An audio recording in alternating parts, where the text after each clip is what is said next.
Hello, everybody. Welcome to Rad DudeCast. You are catching us mid talk about Anthony's bad butt wiping, so we're just going to finish that off real quick. Get to the bottom of we are 15 minutes late to the podcast because he had to take a poop, and we're just kind of getting to the bottom of it. Back to you, and I'm going to set this up with Anthony. Will get us tell us a little bit, then Anthony, and then Brendan will then move into some kind of theory he has, which I'm very excited. Something that's to do with a lake or water. I don't know. Anthony, what's going on with your butthole? Yeah. Okay. Well, first of all, let me introduce the podcast because we got some new listeners. I just want to get that shit out of the way. No, we do the intro. We do the intro after. No, he's doing it. This is going to take like 8 minutes, probably. Okay. No, but we do the thing now where we do the thing now where we record the intro and then Mike puts in the beginning. We can do that. Whatever you want to do. I'm sorry. Whatever y'all want. I'm saying down the road. My prediction for this is an 8-minute conversation. Okay. And unstretched. You know what I mean? Right. Just so I mean, we'll see what happens with that. But if you don't know, now you know. As always, I'm sure you remember my velvety smooth voice from a Comedy Central half-hour special or late show with Stephen Colbert. It is TV's own Anthony DeVito, accompanied by Mr. Viral himself, Mr. YouTube sensation, Greg Stone, and the third microphone. I'm sure you know that lovely voice from Adam Devine's House Party and or hearing him on Sirius XM if you get the clean channels. That's Brendan Air. Seth Meyers. Seth Meyers, that's right. He did Seth Meyers. King of TikTok. Give him the crown, usually fitted for the tiny heads of Japanese teenagers. Hopefully it could fit on his Midwestern scalp. Can I say something I coined? Please. I'm only on TikTok to get my dick rocked. What up? Yeah. Email us at wedon'tgiveafuck.com.org/your mother's a bitch at YouTube/net. Anyway. EDU, dog. A credit. I also just think about I love how Eliza one day is going to be like, I want to listen to the episodes right after I was born to see what my dad was talking about. Yeah. TikTok. I got to find out what TikTok is. I got to find out what dick rocking is. Because in the future, no one knows. And that is not a real email address, by the way. You can try. But, which email address? I missed the one I gave out. Repeat it verbatim. Right, I can't. There's not even a chance I'll get one of the words right. Yeah. But if you don't know, we're three best friends, New York City comedians, and we just kind of. This is like being inside a writer's room. We just roam freely over the airwaves. This is crazy. We could just do a pre-recorded intro like every other podcast. But I like it fresh, man. Like fresh. Sure. Well, I got this new. We'll get into it, but I got this new theme song that we could do. That we could put. Maybe we do one of these talkovers with the themes. I'll do as a theme song. Obviously, we're going to get into the summer hit. I will not. I don't care if this goes 5 hours. We're here in the summer jam that I recorded last night on this episode. I know that we tend to just get distracted and do whatever we don't want to do, but by God is my witness, we're playing the summer jam on this episode. And I'll say this, you're your only enemy in that department. I have always been my only enemy. Nobody's fighting that. And I will say this to the listeners, you're sitting at home, you're going, Greg's an inexperienced musician. My expectations aren't very high. Go ahead. Sure. Keep them low. Because your mind is gonna be fucked. Because he sent me this thing I'm not even gonna get into it, but god damn. Yeah, I'm excited because I haven't heard it, and I only know. Greg has a wide swath of work when it comes to beats. So far, lately, his latest is 90s club music. That's where Greg is trending right now in beat making. He's making a lot of music that you would go, I kind of think he's sampling La Boucher. what was the name of that band? They wore a lot of La Bouche. They wore a lot of lime green latex clothing. They looked like they could have been in the Matrix, but instead they made music. But go ahead, Brenda. Who is the blue group? The Eiffel 66. Yeah. What? I don't know what that is. Blue day, boo day. How'd it go? I'm blue, bottom beat out of mom, bottom beat out of mom, bottom beat out of. Man, I could do that. I could do one of those. And that's easy.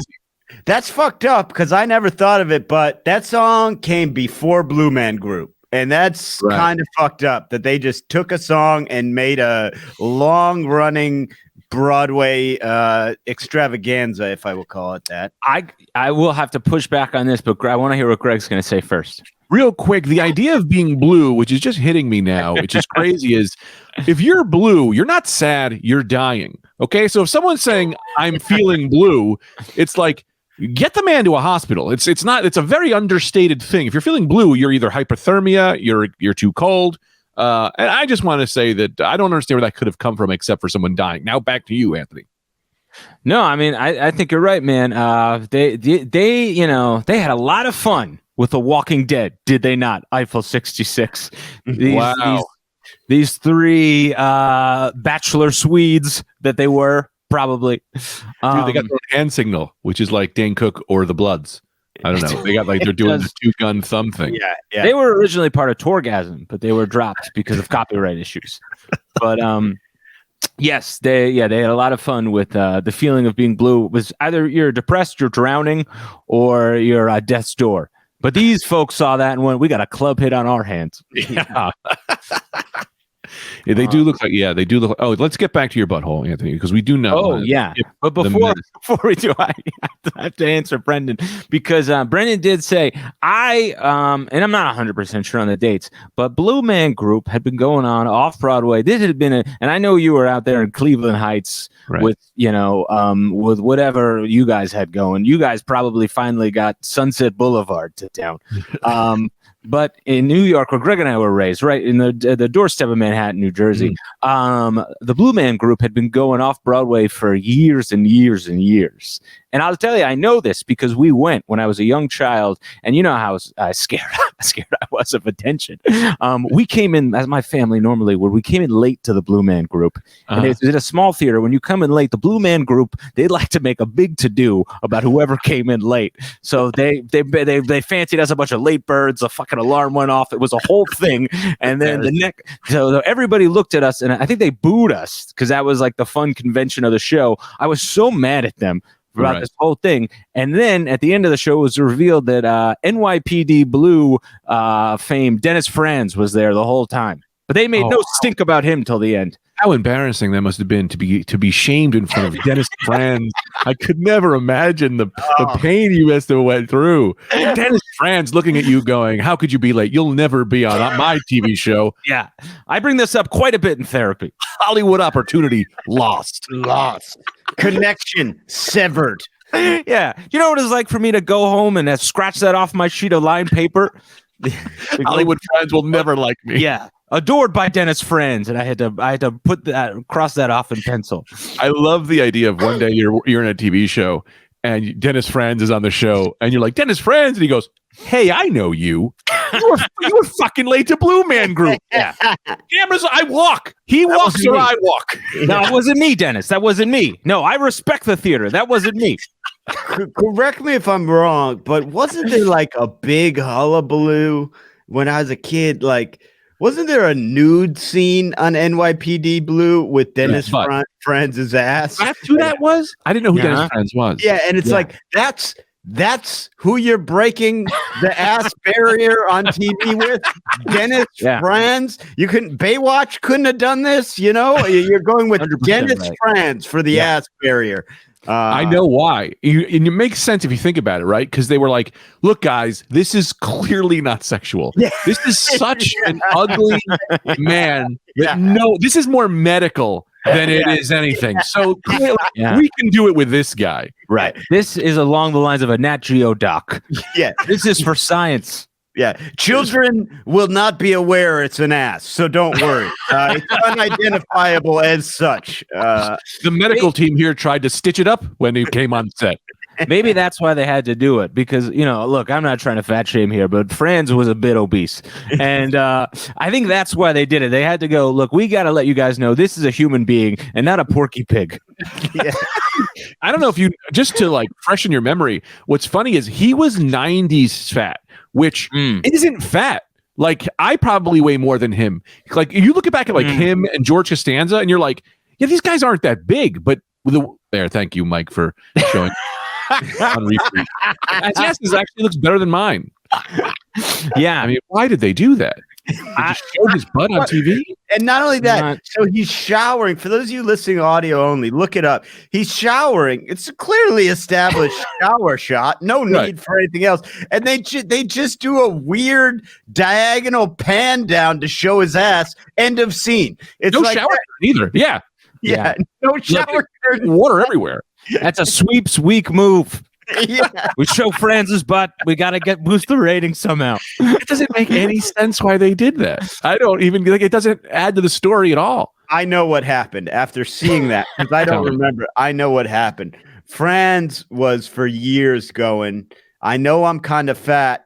I got a better butt than I should for how fat I am. And people need to know this. My butt, strangely, is all right. You gotta show my butt because that thing was a decent ass they showed there. That was it. Yeah, good definition, clean hair, and Franz was trying to get that across, and everyone looks at me and thinks I got some kind of sloppy pig ass, but it's actually a pretty firm, I wonder too if that was in his contract and they just agreed to it thinking we're never going to get to season 9. Sure. And then I'll do 9 seasons. You guys show my ass on 9. Episode 1, he goes, I've been waiting years for this. He just runs to my lawyer. Paper. Yeah. Go ahead. No. This is something else. Oh, I was just gonna say that's such a funny concept, like how some actresses decide they want a no nudity clause in their contract. So funny to have a nudity clause. Like, I do the project, but I'm showing my goddamn ass. Like, hey, it's Blue's Clues, man. Well, I don't give a shit what it is. Franz shows his ass. Dude, if I ever sign up for a TV show, I'll be like, look, if I get 4 seasons in, you're showing mushroom tip. Okay? We're breaking boundaries on CBS. You're showing the head of my cock, or I'll sue the pants off of you, Lorne. What's the Chuck Lorre? Because it'd be a sitcom comedy. It'd be a CBS sitcom. Yeah. I often wondered if it was just that they dropped the camera and showed his ass by accident, and then they were just had no more footage to show that they were like, we did not cut enough.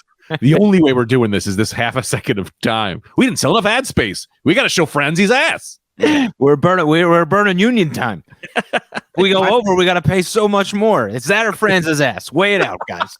Well, you know what's weird about Franz's ass is that it didn't break any barriers. It's not like you just watch regular television now and they're just showing asses. You know what I mean? It was one-off. There was first and last time. Yeah, first and last. Yeah, grand opening, grand closing. Franz's ass. At the time, we thought that was going to be opening doors left and right. It closed them. It closed every goddamn door. They said no asses. This is what you want. This is what you want. Then you got it, pal. Show him Franz's ass. And they went, no more. Franz should have played Super Mario, by the way, just off. I don't know if you guys, people who are listening to this, I would say 99% of people have no idea who we're talking about because it's a very random pick from that guy. But he looks like, who was the other actor who played Super Mario in the Super Mario Brothers? Bob Hoskins. Yeah, he's got a little Bob Hoskins to him, little fat, bald mustache. Franz also doesn't sound Italian, but he looks Italian. I think he is Italian. Dude, his last name is probably like Franzagioni, Goni. Yeah. He was like, it's Franz, whatever. Franzi, get the fuck out of my lobster house. Yeah. It might be Franz hyphen meatball. $3.99 for meatball. Are you crazy? My mother makes these for free. Franz Chicken Cutlet Island. How you doing, folks? Check out my album is called Dream Occupation, available on Spot all streaming platforms, all streamings, wherever you get them. Where chicken cutlets are sold. Right. My own butthole. Speaking of buttholes, we will be getting to my summer jam. I'm just letting you know we will. That is happening. Greg, let's get back to Anthony's butthole. So yeah, I'm letting the fans know. And myself. So before the podcast, I was late to the podcast. I was 15 minutes late because I was pooping, and then when I sat down, I complained about there's a prolonged itchiness that I'll get after post wipe. Doesn't matter how clear the paper is. Doesn't matter how much I've gotten off. there will be buildup. And Brenda described it as a melting, and then I don't want to take the words out of your mouth for the specific description. So Brendan, have at it. Let them know. What I think is happening, a common man problem, is the end of the tip of your asshole, if you will, the tip of your inner asshole. It seems to lose strength or something.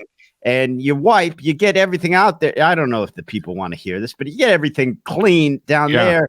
But then as you go about your daily business, first of all, the blood, there's always a little blood. There's never any blood. You're not doing it right, Craig. You're not me or Anthony. You're a majority in life, minority on this podcast. Right. We have a real grammar school situation happening here. The blood starts mixing with the remnants that are still in your lower asshole, and it creates sort of a liquid that kind of you get a little seep, and that's why I've invented man-pons instead of tampons. Shove them up your ass, and you go about that. You go about your daily life, no problem. You shove it, your ass is plugged. Well, can I add another invention to this? And this is what I've been. I think this might be. This is another one. What I do, and I don't have the money to get a real one, but you take like those plastic Diet Coke things, right?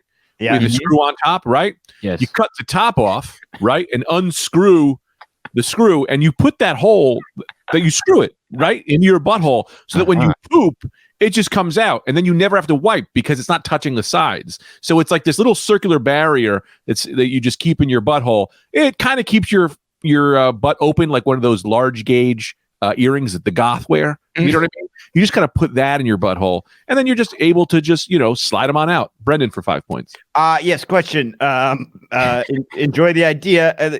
Query. When you said you don't have money to afford a real one, what? A real what? Oh, a real, like, to get the factory going to put these in a mass production. Oh, I see. Okay, so you know what I mean? It's all DIY. I thought you were sort of assuming there is this product existing, but you're making your own. Yes, that was a Greg invention, original. That but I just it's so far down on my list of things to get done that it's like I'm never going to put this into production. Like if anyone's listening to this and you want to put the money into making butthole things. Yeah, I got distracted too. What did he show us?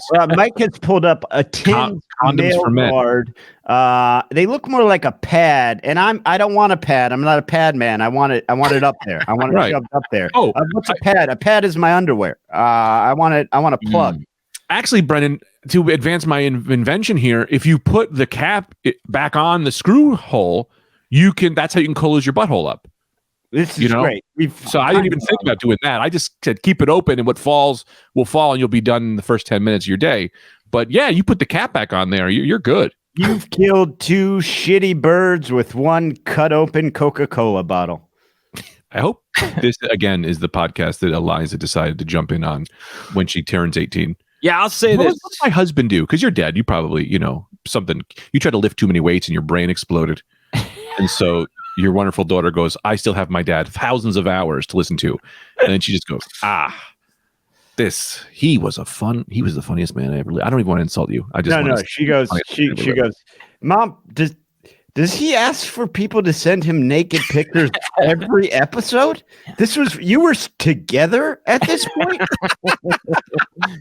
Yeah, it's cool. It still am. Yeah, you leave them in his grave. Yeah. That kind of had the personality of his own appearance.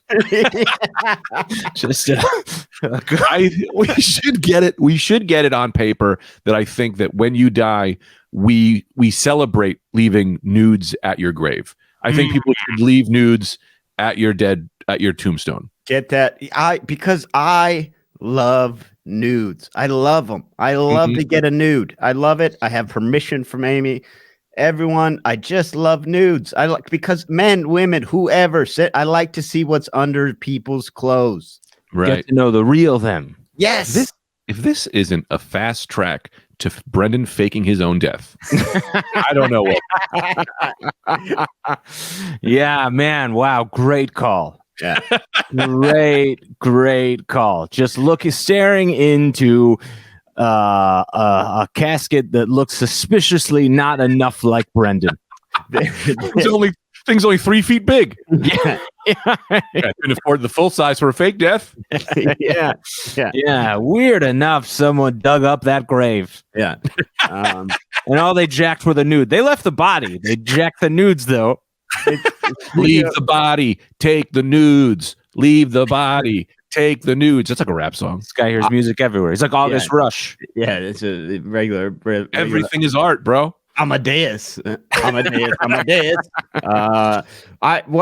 there something very funny? We live quite near this beautiful cemetery. It's called Lakeview Cemetery here in Cleveland. John Rockefeller's buried there. President Garfield is buried there. It's really cool. It's just like a historic. Yeah, our first ever cat president. Yeah. It's just a beautiful cemetery. I actually have a couple of my friends that died young are buried there. It's just a beautiful cemetery. I'd like to be buried there if they're still selling graves. I told my parents this is what I think they're doing, because it's like this thing's been around for forever and they're still selling plots. And I think what they do is they monitor a grave, and if you're not famous after about 200 years, if they see no one's been around, it's like, okay, resell that one. You know what I mean? Like that's a flip that spot. But here's the thing. They've got real quick, just to add to that point, that's how they should do graves. Kind of like the folders in your Apple computer or your other computer where it's like recently opened first, right? Yeah. So it's like if someone hasn't visited in a while, they move that baby to the back. After a while, that's for the Russians. Yeah. Sorry. So they have Alan Freed, his grave. He's a famous Cleveland disc jockey who's a lot of people consider him sort of a pioneer of rock and roll. He was kind of one of the first. That's sort of why the Rock and Roll Hall of Fame is here, because he sort of was one of the first disc jockeys to really play rock and roll music. And his grave is shaped. It's pretty cool. It's like a realistic jukebox. It's pretty cool. But people leave guitar picks there. It's covered in guitar picks. And every time I see it, I'm like, no one good has ever left the guitar pick here. You know what I mean? It's like this. What? It's because what do you think? Aerosmith is going to Alan Freed's grave? It's just like a guy who likes the guitars. Like, I gotta make the pilgrimage, man. You see that now until Pamela Anderson leaves some nudes at your grave, and you're gonna be like, I didn't think it was possible. But old Pam, she's gonna leave them. I kind of think along the lines of Greg with that one, because I think a lot of, because you don't know, you know what I mean? Musicians, they always love, as will probably be beloved. Yeah. They love the very artistically influential people who acquired no fame. Yeah. Because not only does it offer inspiration, but it also offers this like insider factor. You know what I mean? Of like, I know Alan Freed where y'all missed Alan Freed. Yeah. So then there's this like ceremonial passing of like the guitar pick. I bet there's actually more famous musicians that leave guitar picks than non-famous ones, because they were heavily influenced by one Alan Freed, who I thought he got his name. I thought we knew him because he freed the slaves. And that's where the name came from. They did. Alan Freed the slave. Who knows it? Lincoln really is like the Wozniak. Alan Freed is the Wozniak of slavery. Yeah. So that's why they call it Freed the Slaves. Yeah. Abe Lincoln was the Steve Jobs, where he's more the face of slavery. But Alan Freed, God knows when he was born, really was the guy who did most of the work. I mean, now that I think about it, now that I remember back, that is where I met Prince. So. Wait, are you serious? Yeah, I did meet Prince at Alan Freed's grave. Yeah, he was leaving a guitar pick, so I stand corrected. Oh, I don't know why I fell for that. I really was like, holy shit, he met Prince. And then as soon as you said his free grave, I believe he met Prince. I don't believe he was at the grave.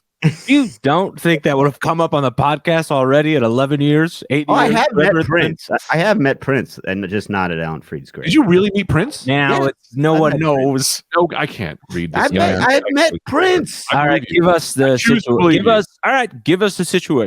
Okay, so I was at Acme Comedy Club. Mm-hmm. I was opening for Colin Jost, and Prince was at a show. It's close. Prince came to a show and he loved it. And he goes, y'all want to get some dinner? Y'all want to get some dinner or whatever? Get some dinner. We get some dinner. I said, yeah, we'd love to get dinner. And Colin was busy. Colin didn't want to come. So I said, I'll go to dinner. And Prince said, just me and you go dinner? Oh, that's fine. We go dinner. I got a little raspberry Corvette. Come on. This is what it's like being friends with me. No, because I hate me. I believe, and I want to believe that story, but my God, the lying is the fun only for the liar, as I'm learning. It's not a lie. He said at the restaurant, he said, I want give us maybe we'll take all your steaks. And they said, what? He said, all the steaks you got in the whole bag. So Prince ate all the steaks. He said, bring all the steaks out. I don't care. No, we didn't even eat them all. We just had them. He said he didn't want anyone else that night to get a steak. It's so close to could be real. Yeah. That lies the difference between a Brendan lie and a Greg lie. Brendan, right away, very calculated when Prince lived in Minnesota. I do comedy. Very possible. Colin Joseph's a big name. Maybe he likes him, came out to Acme Comedy Club. A Greg lie was like, there I am, mid-knife fight with Prince on top of the tallest mountain in the country. So they're very different. Oh, real quick, I do want to let you know that when I die, I'm burying myself with episode 100 of the Rad DudeCast. That's the only way to hear it. You got to dig me up, get in that casket. That's you can get the CD of episode 100. I still got it. If I die, open casket, you still throw dirt. Everyone should come by with a handful of dirt and you throw it on the face. In there with me. You said the say, so they say, to the Anthony goes the tribute, and then you throw dirt. And your mom, who will still be alive, will be there, still talking to you, still asking for, still just there, doing whatever with 100 blenders. I'm so afraid of being buried alive. I'm so afraid of being buried alive, which is ridiculous because they embalm you like you're dead. If they bury you, you're dead. But I'm very afraid of it. So I want what they would do in Victorian times, where they would rig up like a string in the coffin and a bell up top. So if I am like they used to do that, and I wonder how many times did just the wind blowing cause a coffin to get dug up? You know what I mean? Just like ding, ding, ding. Ah, fuck, Frank's alive. Dig him up. I argue the opposite. How many times do you think Frank was alive and they heard the bell and they went, it's the wind. I'm not checking again. I'm on lunch. It's probably just the wind. And Frank is swallowing worms. A floating Frank through their view. Annoyed as hell. I had to dig myself out after 45 days. That's why we installed the bell, people. Why are we doing bells if no one comes? Why are we doing bells? You charge my wife extra for the bell. Yeah, that's a fun one. I guess that'll do it on this episode of the Rad DudeCast. Thanks so much. For you to our patreon.com/Rad DudeCast. This is the real episode, so we have to do more. All right. So you want to get into the beats, Craig? Sure. I also want to do a shout out to Matt. I don't know if I should say his name. I'll just say Matt S.E. Oh, also Brendan Fitzgibbon. I also want to say one more. It's just because man, I hate to do shout in. Man, these are smooth. Oh yeah, no, man, this poor fella, Brendan. Not you, Brendan. I'm messing up his name, and I always get nervous on the air. Oh, David Fitz. Brendan Fitzsimmons might be a comedian. I always get nervous, and I say the names wrong. Man, let me tell you about this guy. He messaged me that he loves Aesop Rock, and so now he gets 60 texts in a row without a response. I'm just telling him, I'm just sending him rap lyrics.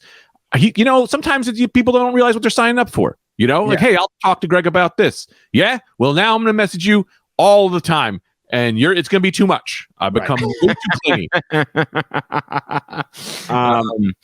I got to do. Yeah, go ahead. No, I was going to say, man, I bet they love it. You know what I mean? I always love it. Well, that's the thing. It sucks, right? Because our podcast isn't big enough to have an ego to feel like, hey, it's cool for them. Totally. But it's also not small enough that we do have fans. You know what I mean? So it's like, I've never been a fan of someone as unsuccessful as we are. So I don't know how to handle that.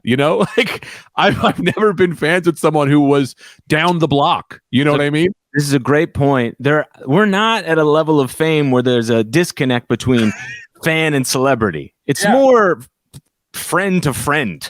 Yeah, you know? and the best is when you genre.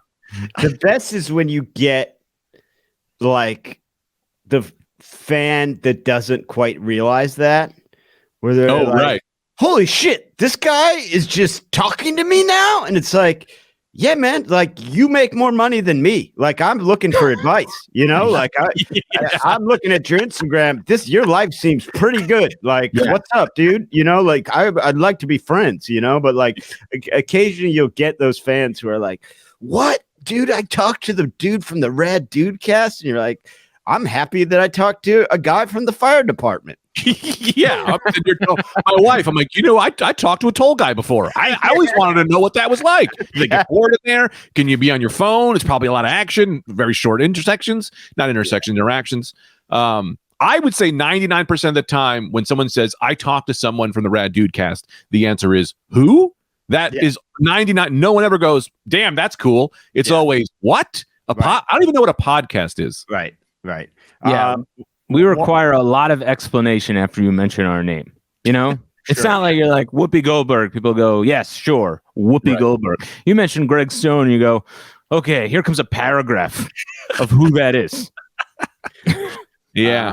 I do have to do a shout out to Greg was doing shout outs. Of course, I already thanked Matt Moves Mountains, sent me the coolest onesie with my album on the front and a Rad DudeCast logo on the back for the baby. And then Helena sent us a very generous gift. Oh, so Helena, thank you so much. I know her. She sent $5,000.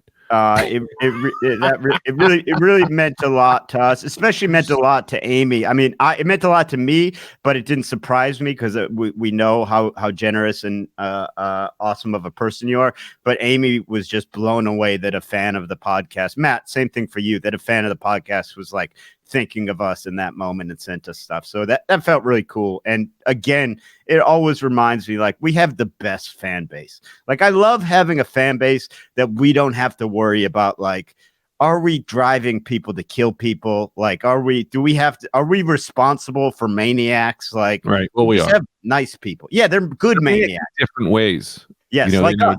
Like us. Yeah, I like to think of them as off people. You know what I mean? But not in a bad way. Like, as we are. Yes, exactly. Just slightly askew people, but as should be. You know what I mean? People who say things weird to the hostess at the not in a sexual way, just because can I put would you want this table over here? And I say things like, that's a weird walk you got. I like it. And then I go, that's offensive. And I go, but it's a different kind of thing. And I just like to see different things. Yeah. I don't think we elicit anger, shock, laughter, confusion. I think that's the most pervasive reaction to us and the fans that we've accrued is just, I don't know why you would ever say that, but I have never thought of it that way. Amy said mid-labor. She goes, are you going to tell every single nurse that comes in cool shoes? And I go, they all wear cool shoes. I don't know what's going on in nursing, but they got fun shoes on. And yes, I am. Until I see one that's not a cool shoe, I am going to say that. And I would argue, you probably say it to them too, because they'll feel bad. They'll be the only person who didn't get a cool shoes comment. Exactly. Yes, I am going to say this. Yeah, you're right. And I think this happened. I'm glad you brought this up about cool shoes with nurses. I have noticed this.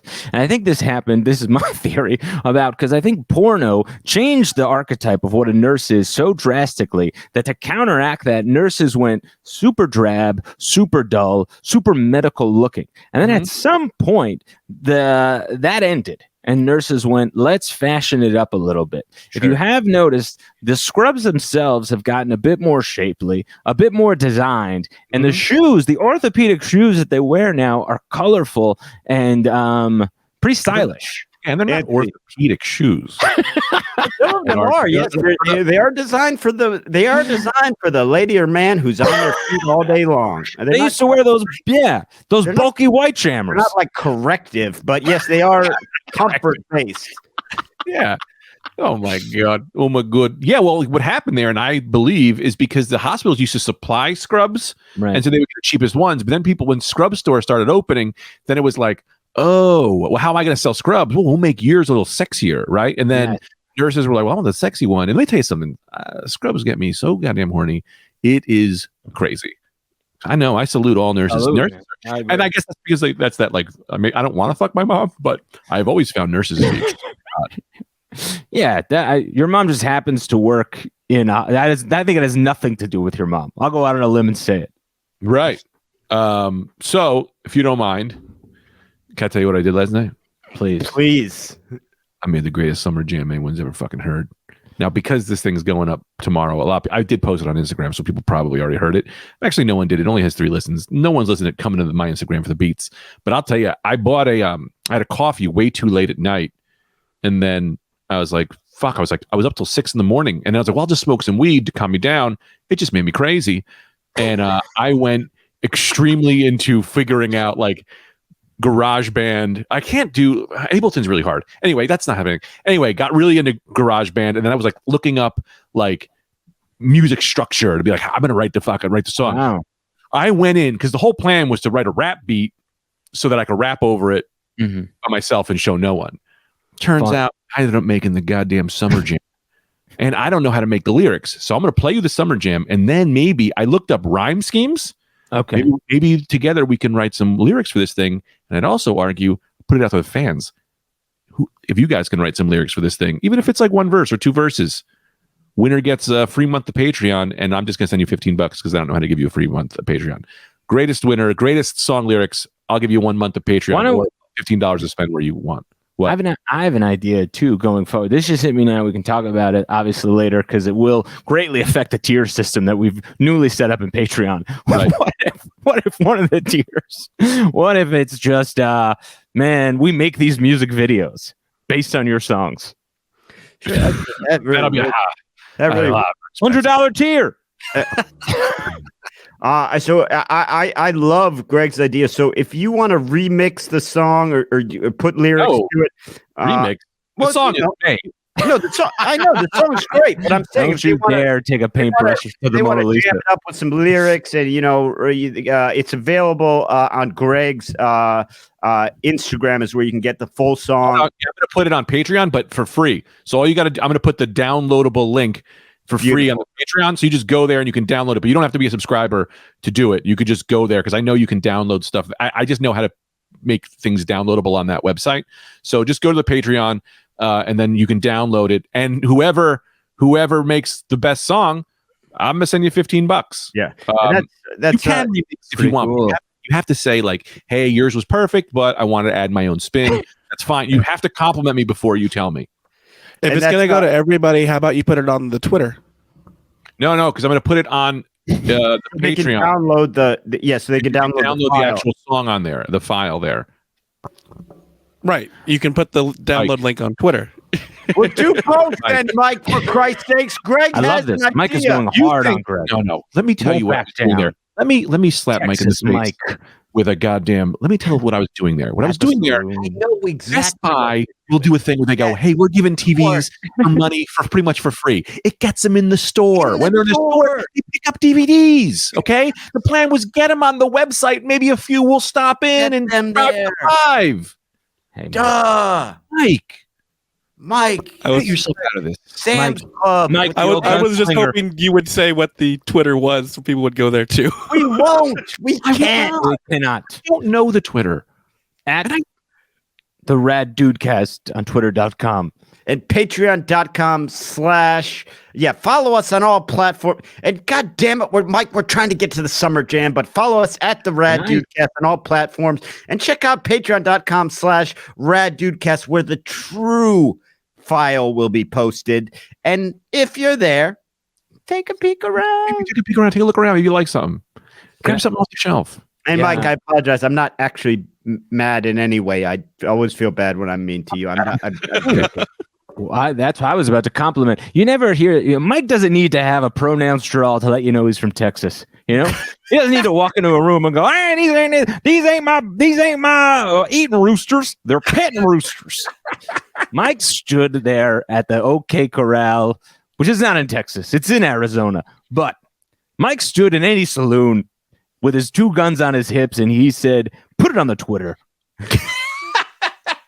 I'll put it on the Twitter too for people who just want to do that. I don't actually. And then the reality, I don't know how to just put it on the Twitter. I don't know how to make it downloadable link on the Twitter. Greg, I can't wait. I can't wait any longer. You guys want to hear the Summer Jam? I've got to hear the Summer Jam. Anthony, I want you to understand that I listened to Shrunk by A$AP Rock, and I went, that's the kind of beat I want to make. Hard rap. Got it. This is going to be, I'm going to write a song about religion. I had those ideas, like none of this is going to be funny. This is going to be influence. This is going to change the world. And this. I know that feeling. You go. What and what's the public ready to see a different side of Greg? What's it called? What's the title? The name of the song is it's subject to change. Is called I don't remember. It's called Now That You're Gone, We Can Party or something. Just because that's all I kept hearing in the song. But you don't have to stick to that because I don't care about the name of the song. It was I just needed something to label the file because I was sick of song 15 on GarageBand. So the title we're not sold on. Whatever you guys want to do lyrically. I'm sold on it. I'm sold on Now That You're Gone, We Can Party. And I want to say this to all you boo birds out there. The incorrect use of your instead of the apostrophe your is purposeful. So don't fucking come at us. It's totally on purpose. Own the gone. Yeah. Own. Yeah. The gone. Yeah, that's the next level shit, bro. Next level shit, bro. Hey, can I also say this about most great summer jams? It's coming out slap dab at the end of January. You gotta put your order in early for the summer jam. You know, it's like you send them the DVDs to SAG. You know, it's like people gotta vote on it. I gotta get it out early. Get the summer jam out early For your consideration, the general public. Here's I don't really remember by I think I'm Greg. Yeah, dude. Also, I'll tell you this: cheap way to have the best summer jam is to put it in the winter because no one else put out a summer jam yet. Okay, so as of right now, I will be on the top of the charts for summer jams until Raekwon puts something out in January or June. I don't know if Raekwon's alive. The thing is, when someone comes at you, Raekwon is alive, but when someone comes at you and goes, "Oh wow, putting out a summer jam in January," you can go, "Oh, I guess you're just a northern hemisphere artist. I'm dual hemisphere, and guess where it's summertime? Half the goddamn world. So that's for them. For them. People put their Christmas lights up in September. I put my summer jams out in January. Okay, the summer season can't come, especially during COVID. Right? Yeah. Summer can't come any faster. I'm gonna get you to the summer earlier. January, whatever this is. Yeah, you tell me how we're different. Yeah, for Australia. You tell me. All right. Remember, heavy rap beat. Mm-hmm. This is what we got. Mike, hit the summer jam.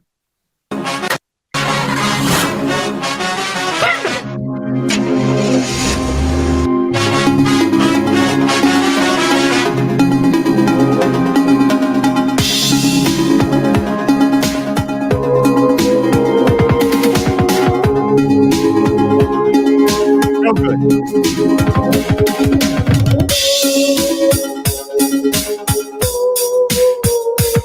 Don't think you've even started to hear it.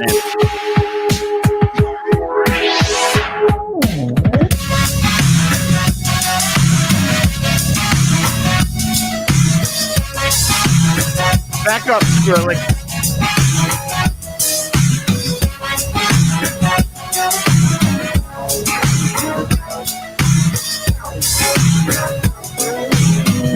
Bass is beautiful.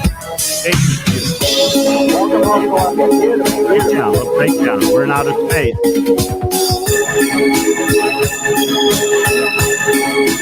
Man, I feel like it's hard to even feel okay. You feel so great. Right.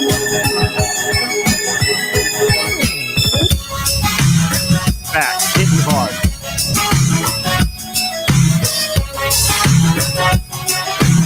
Coming for you, Ibiza.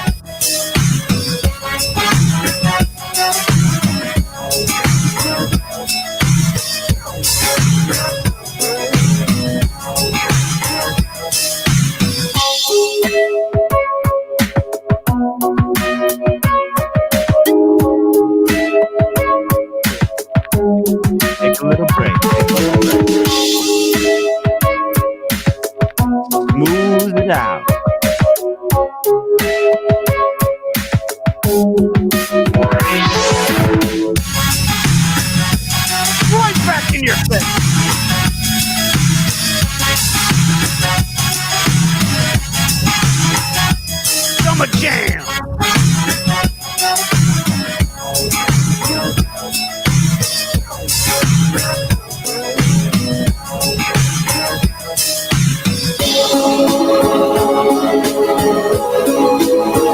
Zero gravity. Now you're at zero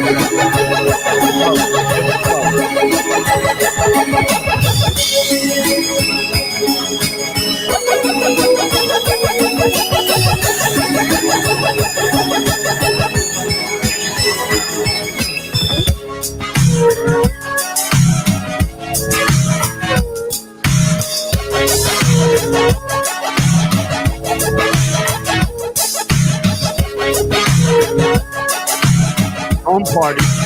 Home party.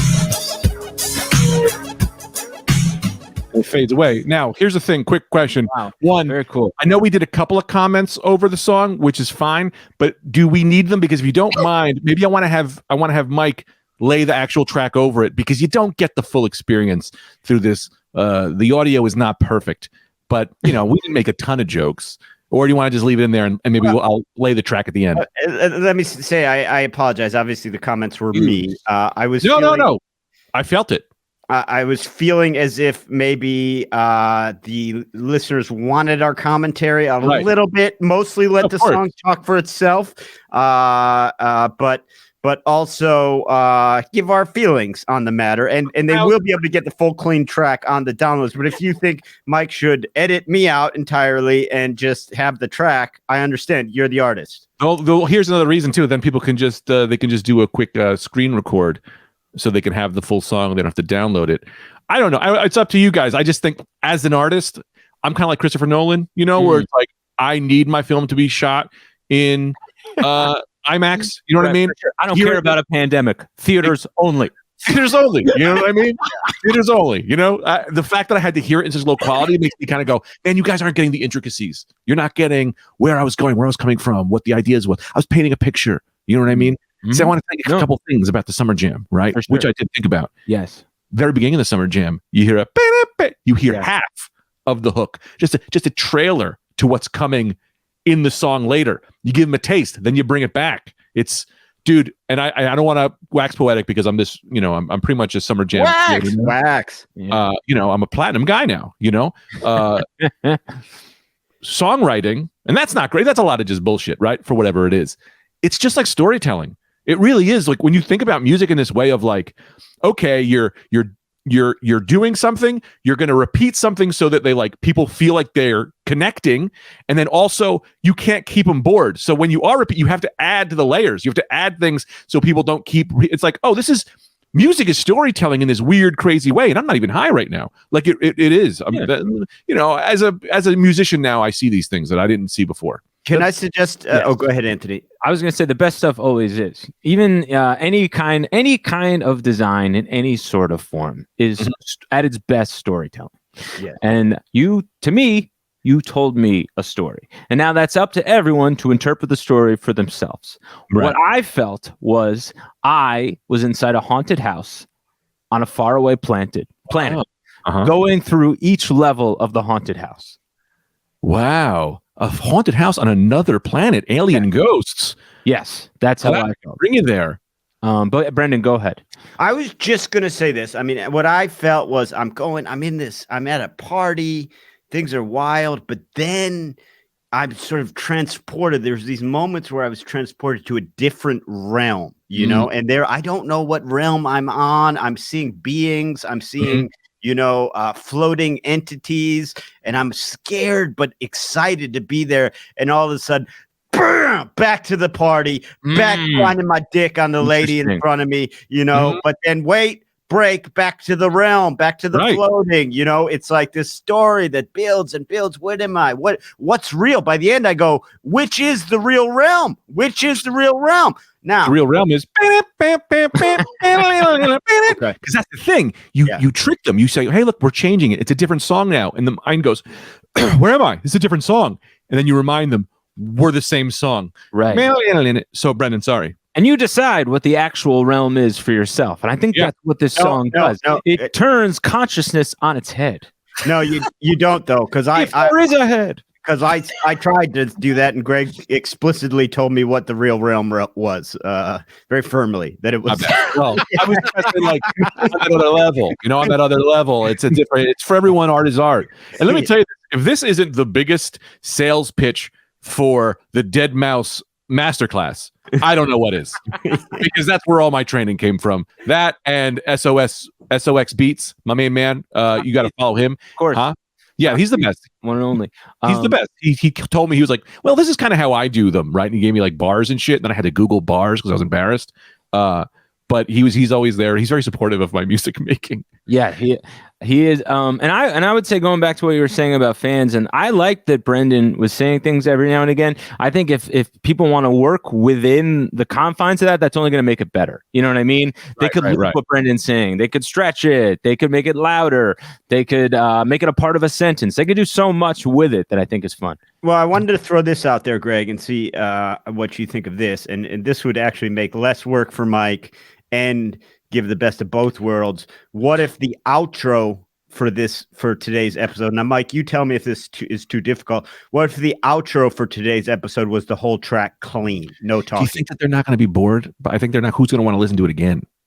You know what I mean? I don't know, man. We talked explicitly about buttholes for 7 minutes. If they got through that, yes, right. They'll be all right. My thing is, and this is, look, I hate to be Christopher Nolan, but the first time I saw, I forgot what movie. With my brother. I may have been my brother who saw The Matrix on the Pirate Bay, and it takes away the experience when you're listening, when you're watching through a camcorder, some Hispanic man set up in the back of a Harlem movie theater. It's like you're not getting the full vibe of what the Wachowskis were thinking. And as an artist, I like my art to be presented in clean Apple lossless. That's what it's called. I don't know, but I don't really care. I honestly don't really care. But yeah, we could put it at the end. It's great. Well, what I was going to say is you went from just solidly referring to yourself as a platinum artist with the hit of the summer to going, who's going to want to listen to that again? I mean, this thing has infinite listenability, baby. And I was just giving a little juice to say, this is an audio podcast. I don't want them just a 3-minute track right in the middle. I want to hit them with a little juice, but I respect your vision. I respect your vision, and if you think that should be taken out, we'll take it out. And if it does get taken out, let me just say I was adding on a couple of hype man style lines to it. Yeah. Also too, for those just listening and not watching, we were dancing the whole time. Yeah. So I think if you're watching, there's some fun dance moves in there. Great dance. I don't want people to miss out on that. Some accompanying moves. I mean, it's too big. I was wondering, it's a 2-minute song. And look, I'm not Timbaland, right? I get it. Close, not. But I think it's enough. I think it's 2 minutes is enough to sit through of that. I think people can sit through that for 2 minutes. I'll be honest. I really love that song. I love that song, and it's your work. Mm-hmm. I'm starting to feel a little hurt that I'm being edited out. I just threw in a couple jammers, just a couple jammers. I felt I backed off the mic. I felt I didn't take away. I thought the argument is not to be made that your comments were not great, needed, and they didn't even change the quality of the song. The issue I'm having was Mike playing it through the share isn't good enough. Right. So I want him to lay the actual track on top of it so people can hear the high quality version. It had nothing to do with you talking. Oh, great. If we can get the high quality version going and talk over it, 1,000%. I would love to do that. It was more just that the quality of the song through the share isn't good enough from the experience. I want people to be singing and dancing and partying. Yeah, please. It's great. I feel much better because I was worried I ruined your song for you. No. I meant the exact opposite. I meant to really convey how much I'm feeling it. I would say let's re-record your things over the high quality sound. I'm totally good with that, and I can do that. I have the technology. I watched the masterclass. I'm starting to think the masterclass is a pyramid scheme. by how often you are trying to get people to sign up for the masterclass. It's not like when they email you, they're like, we actually charge your credit card $10,000, and the only way to get your money back is to get 5 other people on there. I don't know, man. Is that what they did? I'm starting to feel like that. Dude, I'm loving masterclass. I know it's silly, but I told you what my dad did, right? What? No. So he goes, hey, you want this masterclass for Christmas? And I go, well, there goes the surprise. And I was like, sure. And he goes, well, then you got to go online and buy. I didn't bring up masterclass to him. He was never mention of masterclass. I didn't want anything for Christmas for him because I'm like, I'm doing fine, And he goes, you want masterclass? I go, sure. And he goes, well, you got to figure out how to buy it. And I went, okay. So then he's like, well, you buy it and then I'll reimburse you. Right. So then I go on the website and it goes, buy one, get one free. And he goes, well, I want the free one. And I go, okay. So then I buy it, get the free one, send him the email. And with this, it's like when you send the email, you have to use that email. Like you get one email to send. So I go, Dad, did you sign up for the masterclass? Is really good. And he goes, they asked for my credit card. I didn't want to deal with that. I just deleted the email. So then I had to get on the phone with masterclass for another hour and a half to get to send me another email just so I can make him a fake password that I know he'll never open it. So now I'm just going to give that password to friends to be like, hey, here's my dad's version because he's never going to open this anyway, even though he demanded having it. That's so funny. It's crazy. It's so funny. But it's not even that. It's classic dad technology interaction. Classic older technology interaction. It's not even that crazy. It's like just getting my dad to for whatever goddamn insane reason in the world, my sister convinced him to get he has he's got this giant TV, Greg, you would love it. And he has everything is streaming, but it's like now you can get the streaming cable kind of. So he has all regular channels, but it's all through different various streaming services. Right. And I told my sister, I go, what the fuck are you doing? Why why would you think that is an idea that would ever work? That would ever have an iota of hope of working? And his TV's, according to him, wrecked. Every week, his TV's wrecked. He calls it, the TV's wrecked. You can't watch it. Somebody wrecked the TV. What do you mean somebody? You're the only one that watches that TV. Someone came in your house and wrecked the TV? Yeah. And he literally tries to call apps on the phone. I love that. That's great. You said you can't reach an app.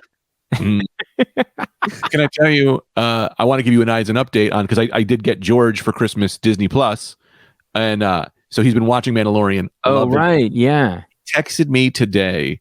I go, George, how far are you in Mandalorian? And he wrote back, let me just give this to you. He wrote, his first one was, here's how I figure. Mando was hidden. He keeps fighting he keeps having flashbacks. What's the attraction to Yoda, baby? I don't know where that is.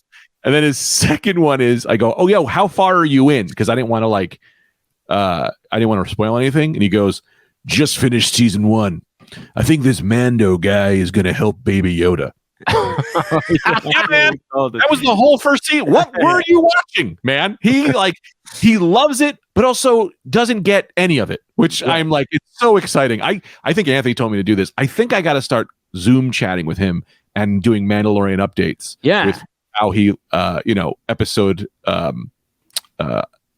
revivals. I don't know the word. Yeah, recap. Having his recaps. Also, what a, and I cut off your George impression just then. I apologize. No. But what a perfect explanation of everything you've ever described to us about George, that he would say, what's the attraction to Baby Yoda? Literally the cutest creature, the cutest, most helpless creature that's ever been shown on a television program. And George goes, I don't see what people like about this thing. Yeah, that exactly. If that level of humanity needs to be explained, that's terrifying. Also, I just love that he calls it Yoda baby. He doesn't call it Baby Yoda. He goes, what's this old Yoda baby doing? Looking cute. I don't see it. I like the burn people in episode 6. I like the old. I like when the fried Jawas. Yeah, that's dude. we've never talked more in my life. We just text about Mandalorian now, and I love it. And I just whatever he wants to take the ball with, I go. Like if he says shit like he just keeps calling, he goes, yeah, Mando's John Wick with a helmet. I like it, and I'm like, all right, dude, all right. He loves John Wick, by the way. I bought him John Wick on DVD. He was never happier. And then I found out that I had already bought him John Wick on DVD for his birthday 6 months earlier. So he has 2 DVDs. Didn't even tell me. Hasn't opened either. He just watched it comes on FX or whatever. They have that, like they have like the movie zone wherever the hell he is. It's like some weird movie channel. Right, of course. Do you guys want to try a couple rhymes, or do you have anything else? This was what I was thinking because of time constraints. And I thought we really jammed out on some good stuff today. I really want to lay some lyrics down over that bad boy, and I think that might be a Patreon level deal. We're at an hour here because it's not. Listen, Summer Jam. Now that you're gone, we can party. We're not going to come up with the lyrics for that in 10 minutes. We're not going to come up with the lyrics for that in 20 minutes. Okay, that's a 45-minute process minimum. I know that from when I met Prince. So it's up to you. We could do another free one, or we could do it on the patreon.com/Rad DudeCast. But I think for today, I don't think we have the time to really lay down the proper lyrics that song deserves. Your call.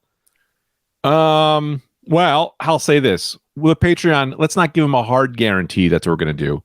Right? You know, like that. We can give them maybe that's what we'll do, because I also want to do this three Margarets. I really thought that would be a fun idea. But whatever we're going to do on the Patreon, we'll do. But what I do want to double down on is 2 things. And you guys tell me if this is too much. 1, get us your verses. Get us your verses for the Summer Jam. Also, tell me where to put them, because I don't know how to do when you do lyrics over songs. I don't understand that. I don't know where the words go.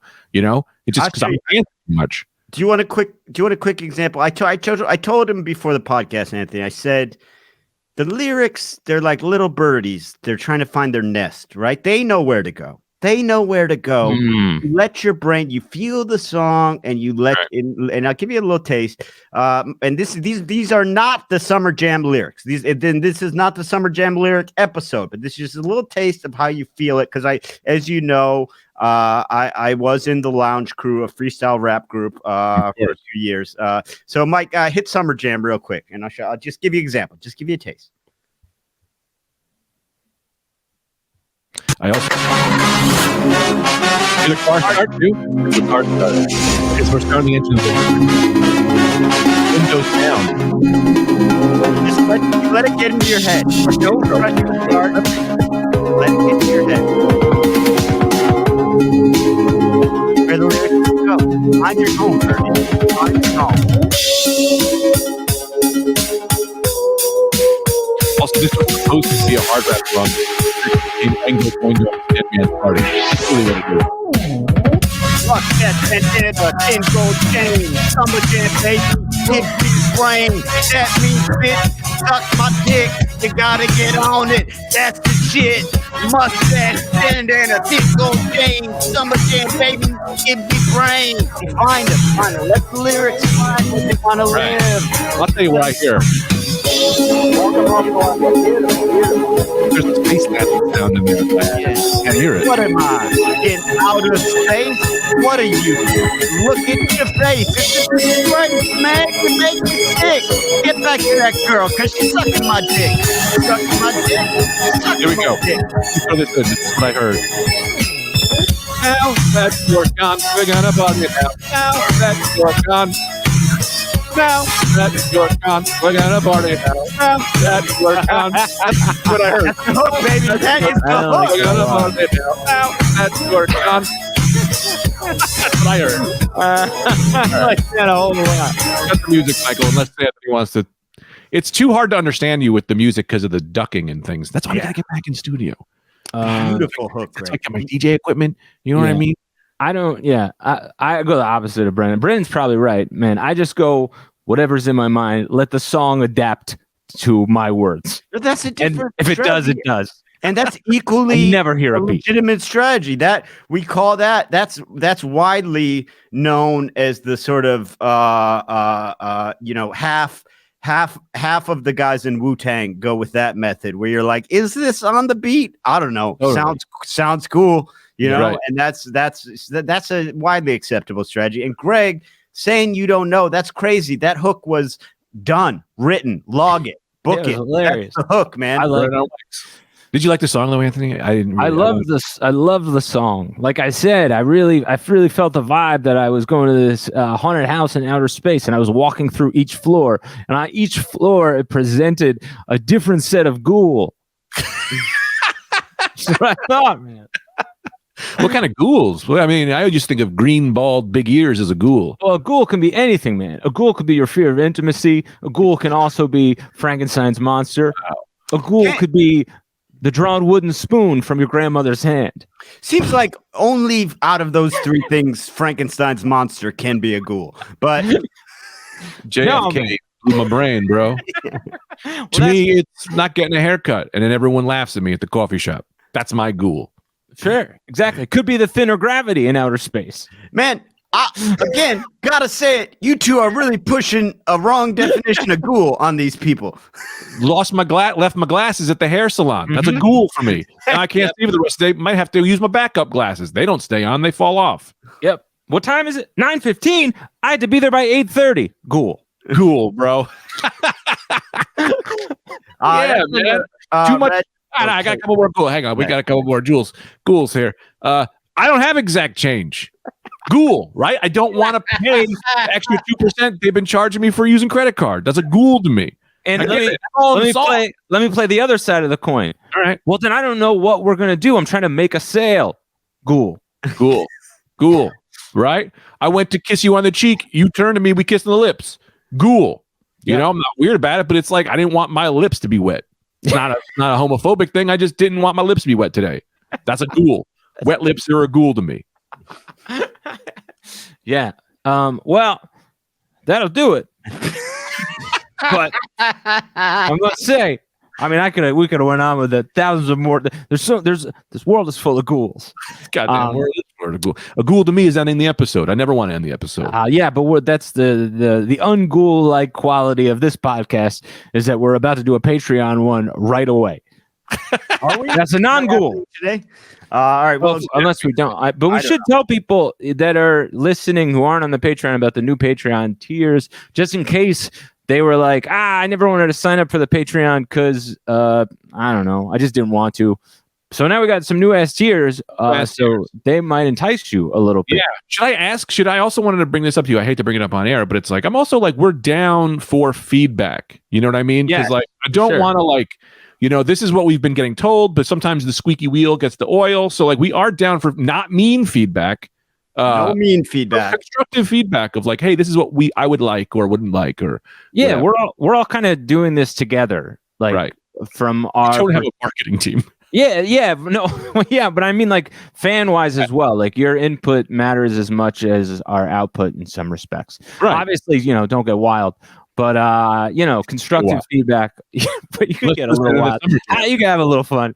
But yeah. So just so you guys know, I guess we'll make the post on our normal Instagram feed as well. Or should we just do that now while we're talking? Also, so people know.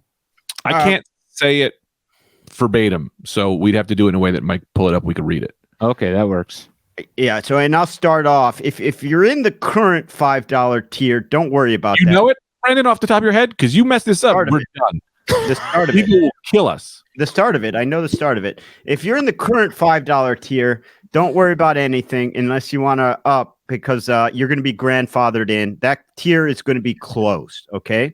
And the new $5 tier will be one bonus episode a week, audio only. The new $10 tier. So if you're in the $10 tier, what that is changing to, and this is largely in response, we wanted to add different types of bonuses. This is largely in response to people having a hard time keeping up with the episodes, and they want kind of a different type of episode. So the $10 tier is now going to be audio and video access to the one weekly bonus episode. We're going to give your name a shout out. You're going to get a custom shout out of some type, and you get access to one monthly live event. We're going to be doing a monthly interactive live event. The $15 tier is going to be, of course, audio and video of the one weekly bonus episode, access to that monthly live event, and then access to one special monthly episode that's going to be a really produced and thought out extravagant episode. So rather than keep kind of cramming down your throat this high quality content, we're going to cram down your throat one amazingly high quality content. So it's going to be planned, produced, all of that. And then you also get a shout out, which could be in the form of a custom Rad DudeCast nickname, anything of that. You're going to get mentioned on the free episode. Goodbye. No. What the fuck? No. Goodbye, everyone. Thank you for listening to the podcast. Go buy a t-shirt if you want and donate to the Patreon. And be sure to check out, we really want to see your versions of Now That You're Gone, We Can Party. So download that file on patreon.com/Rad DudeCast, or we're going to try and get on the Twitter, but we'd love to see you guys work with that, and we'll play some of them on air if they're good. And here it is, the Summer Jam. Or we'll say them. You could just type us the lyrics and we can say them ourselves if you don't want to record it. And here it is, the Summer Jam.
The Rad DudeCast is hosted by Anthony DeVito, Brendan Eyre, and Greg Stone.